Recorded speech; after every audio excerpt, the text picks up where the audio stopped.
देखो जी, गिल्मा जो है वो गिल्मा है, गिल्मा। गिलमान शब्द क्या है पहले समझ लीजिए। गिलमान शब्द की व्याख्या ये है कि जन्नत में जो सुंदर युवा लड़के होंगे, युवा लड़के होंगे सुंदर, वो उनको गिल्मा कहते हैं, गिलमान और गिल्मा।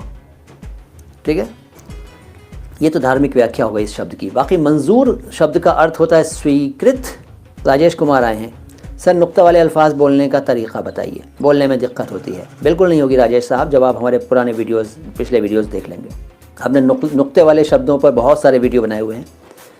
क वाले वीडियो देखिए, ग वाले वीडियो देखिए, ख वाले वीडियो देखिए, ज वाले देखिए, श वाले देखिए, ब वाले देखिए और फ़ायदा उठाइए। कभी आपको परेशानी नहीं होगी यदि आप हमारे वीडियोस को रेगुलर देखा करेंगे और बताए हुए तरीक़ों से अभ्यास किया करेंगे, तो कोई परेशानी आपको होगी ही नहीं। व्हाट्स द मीनिंग ऑफ मौलाना? मौलाना शब्द की व्याख्या कर चुका हूँ।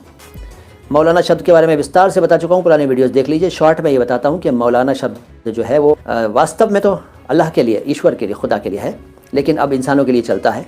मौला का मतलब होता है मालिक, मौला प्लस ना, अरबी के शब्द हैं। मेरा मालिक, इसका शाब्दिक अर्थ है मेरा मालिक। तो मालिक कौन होता है? इंसान तो नहीं हो सकता ना, लेकिन अब मौलाना इंसानों को कहा जाता है। और आपकी जानकारी के लिए बता दूं कि मौलाना शब्द भारतीय उपमहाद्वीप के अलावा दुनिया में किसी मुस्लिम देश में या कहीं भी नहीं चलता। किसी भी देश में मुस्लिम स्कॉलर को, विद्वान को मौलाना नहीं कहते।